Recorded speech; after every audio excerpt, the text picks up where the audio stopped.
Hola, ¿qué tal? ¿Cómo están? Gusto en saludarles. Sean bienvenidos, bienvenidas a una nueva ronda de noticias por Telesur. Soy Leonel Retamal. Vamos a revisar los titulares de esta hora. El huracán Ida asciende a categoría 4 y llega a Estados Unidos. Se espera que Luisiana y Mississippi sean los estados más afectados.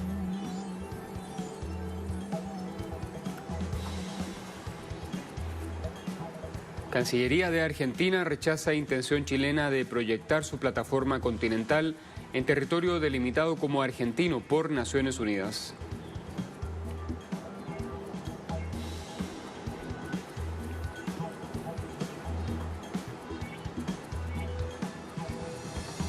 Y nuestro tercer titular nos lleva a Afganistán, donde se registran múltiples ataques que causan la muerte de al menos 8 personas en zonas cercanas al aeropuerto internacional de Kabul.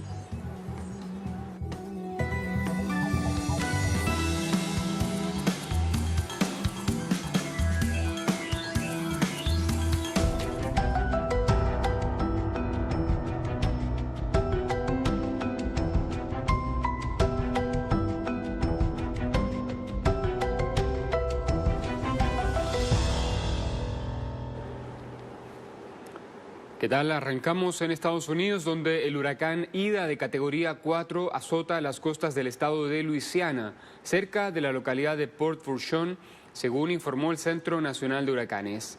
El fenómeno climatológico registró vientos máximos sostenidos de 240 kilómetros por hora y se mueve en dirección noroeste a una velocidad de 20 kilómetros por hora. Ante la llegada del huracán se emitieron órdenes de evacuación obligatoria en varias regiones de los estados de Mississippi y Luisiana, incluida la ciudad de Nueva Orleans, que hace 16 años fue devastada por el huracán Katrina.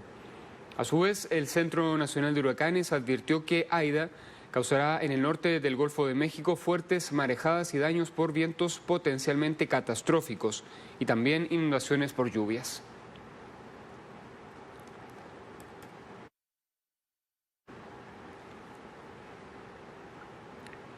En Camerún reportan afectaciones en la ciudad costera de Douala por la persistencia de inundaciones por fuertes lluvias. Las inundaciones en tiempos de la pandemia por COVID-19 han supuesto un doble golpe para el país centroafricano, al afectar cultivos y cientos de hogares, así como también las redes de carreteras y de ferrocarriles. Estos eventos se han vuelto cada vez más frecuentes y agravados por la planificación urbana y los desagües bloqueados. De acuerdo con el último informe del Panel Intergubernamental sobre Cambio Climático de Naciones Unidas, estima que las ciudades costeras están en la primera línea de la crisis climatológica, amenazadas por el aumento del nivel del mar y las marejadas ciclónicas, y afirman también que millones de africanos serán desplazados en las próximas décadas como consecuencia de estas inundaciones.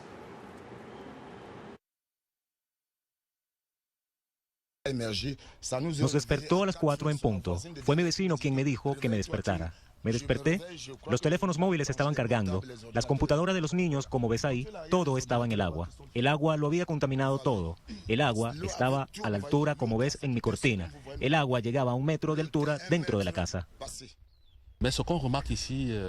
Pero lo que notamos aquí son principalmente residuos. Muchos son plásticos porque la población ribereña transforma el curso de agua en un vertedero acuático.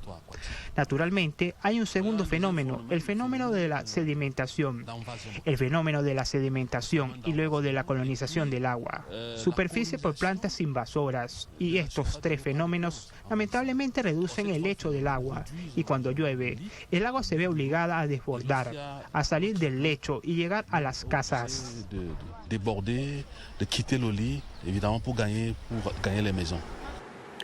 En Venezuela, el gobierno nacional continúa las operaciones de atención de los damnificados en Mérida y también otros estados afectados por las fuertes lluvias. Por medio de un puente aéreo, el gobierno entregó este sábado alimentos, medicinas y elementos de bioseguridad a comunidades que se encuentran incomunicadas en el estado Mérida. Además, se instaló una sala situacional para coordinar las labores de búsqueda y rescate de las víctimas, atención a los afectados y también el despeje de vías de acceso para facilitar así la llegada de ayuda. El pasado miércoles, el presidente Nicolás Maduro firmó un decreto de emergencia por 90 días debido al daño causado por las inundaciones que afectaron a unos 85 municipios, dejando 20 personas fallecidas y centenares de heridos.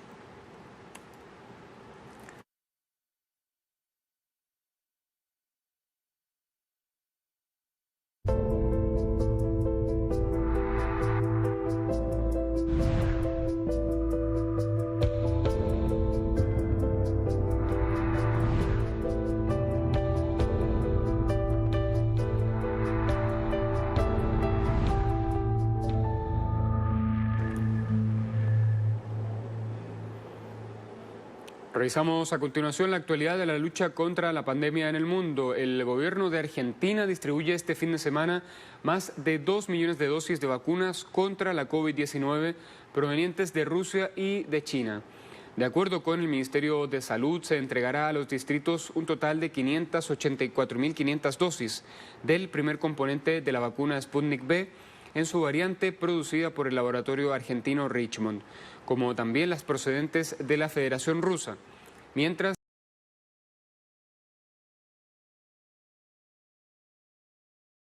que también se distribuirán 492.500 dosis del segundo componente.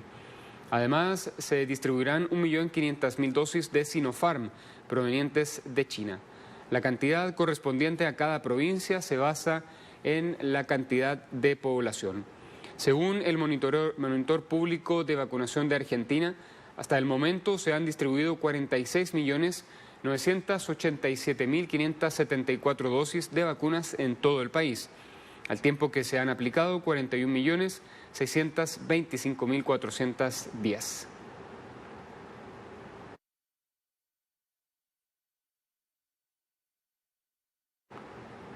El director nacional de epidemiología de Cuba, Francisco Durán, brindó un balance sobre la situación epidemiológica en la isla respecto a la pandemia de COVID-19. Escuchemos. Se procesaron 47.764 muestras para el diagnóstico de la enfermedad en el día de ayer, lo cual permitió diagnosticar 6.277 personas con la COVID-19. Cifra todavía elevada para Cuba, pero vamos a reconocerlo, 573 menos que las que informamos, las que se diagnosticaron ayer, que ya habían sido menos que el día anterior. El doctor Francisco Durán informó la cifra de fallecidos de la última jornada en Cuba. Bueno, hoy volviendo a ver algunas cosas medio que positivas, realmente. No es que uno tenga mucho deseo, a pesar de que lo tiene, pero realmente se ven algunos indicadores que hacen pensar que vamos logrando la meta de lograr el control de la pandemia. Lo único que ensombrece esa visión futura es el número de fallecidos, todavía muy elevado, 77 fallecidos. Informamos en el día de hoy en todas las provincias del país y en 53 municipios. El doctor Durán aseveró que 48,2% de la población cubana ya ha recibido al menos una dosis de vacuna contra la COVID-19. Escuchemos. Que los datos hasta el día 27 de agosto, que los tienen ahí en pantalla, permiten identificar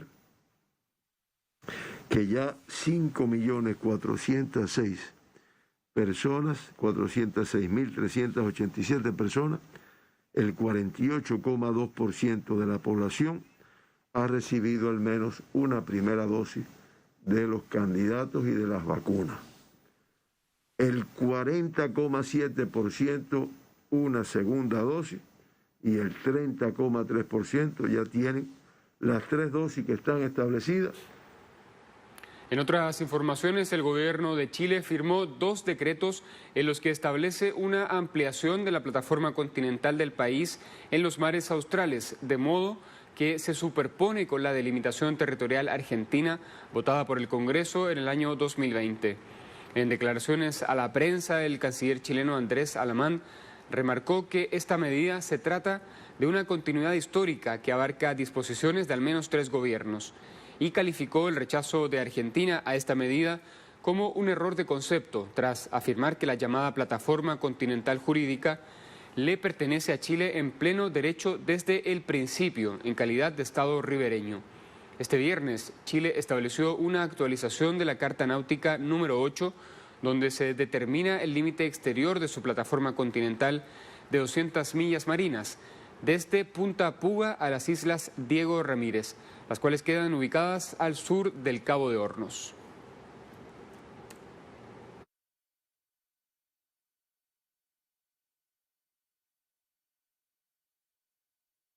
Chile quiere dejar establecido que no concuerda con la Cancillería argentina en que la actualización de la Carta 8 pretenda apropiarse de una parte de la plataforma continental extendida argentina y de un área de fondos marinos y oceánicos que son patrimonio común de la humanidad. Hay en tal afirmación un error de concepto. Nadie se apropia de lo que le pertenece. La zona señalada, la llamada plataforma continental jurídica, que llega hasta las 200 millas, le pertenece a Chile de pleno derecho desde el principio, simplemente porque tenemos la calidad de Estado ribereño. La declaración chilena es respuesta a un comunicado de la Cancillería argentina, instancia que desde el sábado denunció que el gobierno de Sebastián Piñera intenta apropiarse de una parte de la plataforma continental argentina y también de una extensa área de los fondos marinos y oceánicos delimitados como argentinos.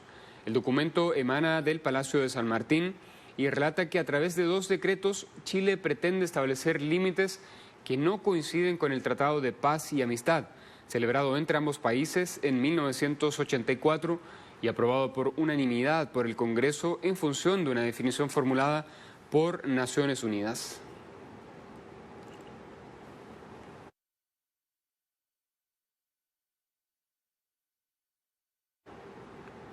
Continúa la espiral de violencia en Colombia. Este domingo se conoció una nueva masacre en Cúcuta, en el departamento del norte de Santander.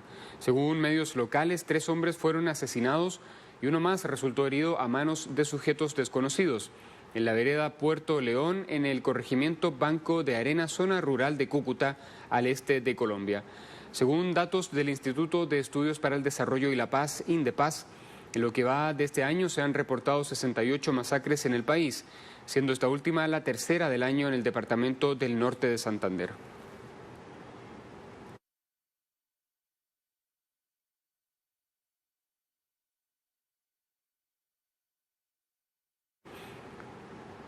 En Honduras, autoridades detuvieron a un alcalde y decomisaron 2,4 toneladas de cocaína. La Agencia Técnica de Investigación Criminal informó este sábado que el alcalde del municipio de Roatán, Jerry Hintz, fue detenido junto a otras tres personas. De acuerdo a las autoridades, el también exdiputado fue detenido ya que venía custodiando el camión donde fueron halladas 96 fardos de cocaína que sumaron la cantidad de 2.400 kilogramos. El alcalde junto a los otros implicados fueron trasladados este sábado a Tegucigalpa para que comparezcan ante el juzgado acusados por el Ministerio Público por el delito de tráfico de drogas.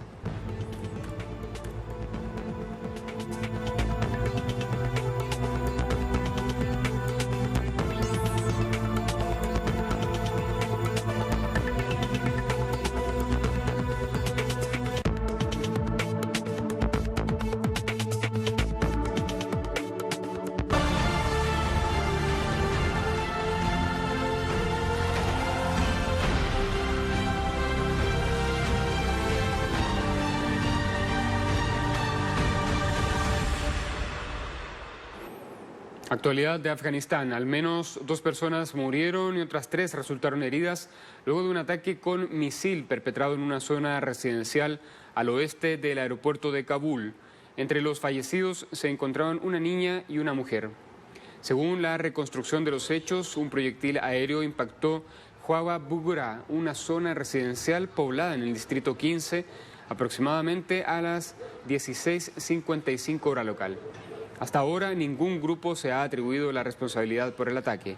La explosión se produce días después del atentado con explosivos registrado en las inmediaciones del aeropuerto de la capital Kabul, que dejó un saldo de más de 170 personas fallecidas.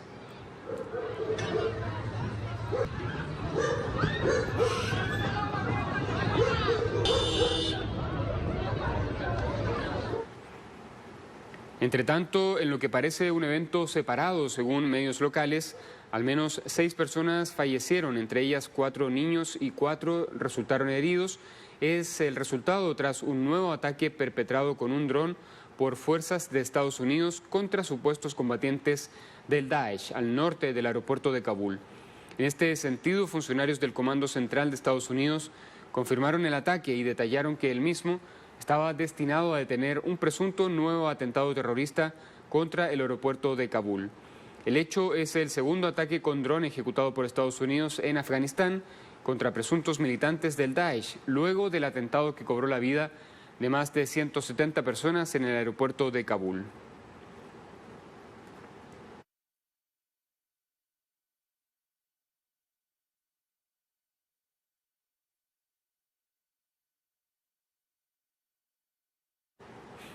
En otras informaciones, el canciller de China, Wang Yi, sostuvo una conversación telefónica con el secretario de Estado de Estados Unidos, Antony Blinken, sobre la situación en Afganistán. Los funcionarios intercambiaron sus puntos de vista sobre la crítica situación que enfrenta Afganistán a raíz de la instauración del gobierno talibán. De igual forma, los representantes de Beijing y Washington analizaron las relaciones bilaterales entre ambos gobiernos. En este sentido, Wang Yi reiteró el llamado del gigante asiático de avanzar en las relaciones diplomáticas con Estados Unidos, bajo el respeto internacional y la no injerencia en los asuntos internos.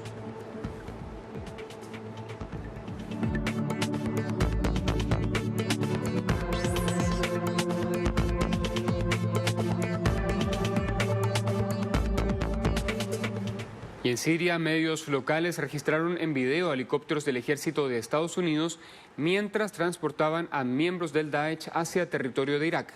Las grabaciones atribuidas a seguidores de la organización de resistencia libanesa Hezbollah muestran a varios helicópteros que, de acuerdo con el análisis de fuentes militares, estaban evacuando a terroristas del Daesh desde una localidad en territorio sirio controlada precisamente por la organización terrorista. Al respecto, el secretario general de Hezbollah, Hassan Nasrallah, denunció que miles de terroristas han sido trasladados a Asia Occidental por el gobierno estadounidense con apoyo regional e internacional. Las evacuaciones se producen luego de una fuerte ofensiva antiterrorista de las fuerzas sirias en colaboración con Rusia.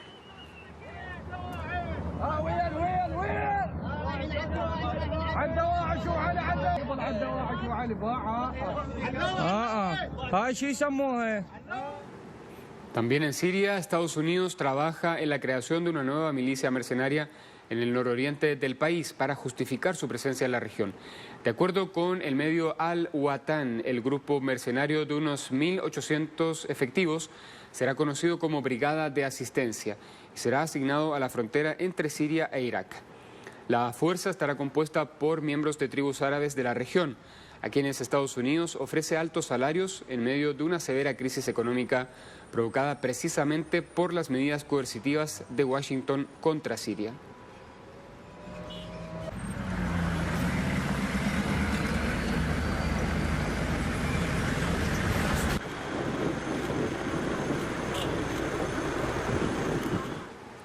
En Palestina se registró un ataque aéreo por parte de fuerzas de ocupación israelí sobre la franja de Gaza. Medios locales informaron que las aeronaves de combate atacaron con 4 misiles una zona en la calle de Shuhada, al sur de la ciudad de Gaza. Las autoridades no reportaron víctimas, sin embargo, el bombardeo provocó daños materiales. Otro hecho similar ocurrió cerca de la ciudad de Beit Hanoun, al norte de la franja de Gaza, donde no se reportaron bajas civiles ni heridos.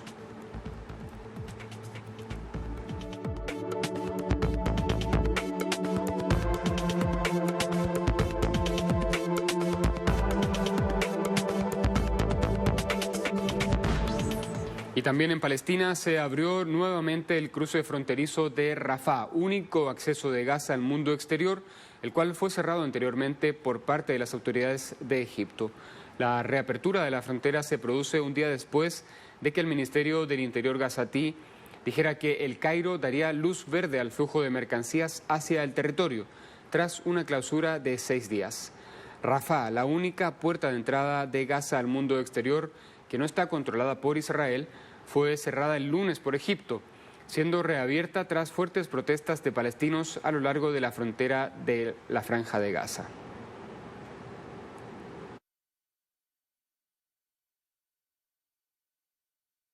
No esperábamos que se cerrara el cruce entre nosotros y nuestros hermanos en Egipto. Nos sorprendió mucho esta decisión, pero gracias a Dios el cruce fue reabierto y ojalá las cosas sean fáciles. Agradecemos al lado egipcio y esperamos que el viaje se facilite a los pasajeros.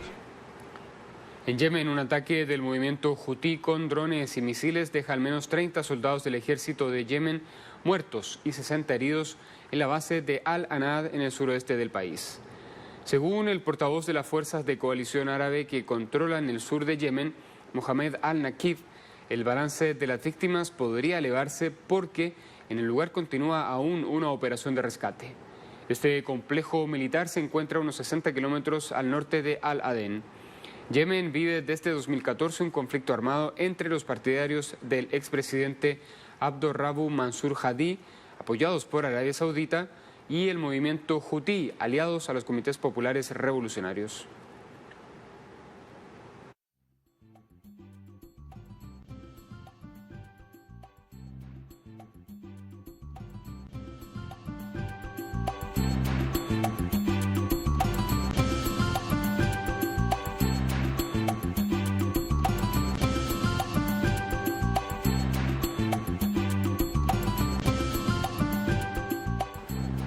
Este domingo 29 de agosto se cumplen 106 años del natalicio de la actriz sueca Ingrid Bergman, considerada una de las estrellas femeninas más importantes de la historia del cine. Bergman nació el 29 de agosto de 1915 en Estocolmo, Suecia. Se matriculó en el Royal Dramatic Theatre de Estocolmo para estudiar interpretación poco después de terminar el bachillerato. Es probablemente una de las actrices más prolíficas del siglo XX, habiendo desarrollado su carrera en 5 idiomas, sueco, alemán, inglés, italiano y francés, actuando en cine, teatro y televisión. Bergman fue galardonada con 3 premios Oscar y 5 Globos de Oro. Además, fue la primera ganadora del premio Tony como mejor actriz, siendo catalogada como uno de los mitos del séptimo arte y la 4ª estrella más importante en la historia del cine. La actriz sueca falleció en Londres el 29 de agosto de 1982, día en el que cumplió 67 años de edad tras librar una larga batalla contra el cáncer de mama.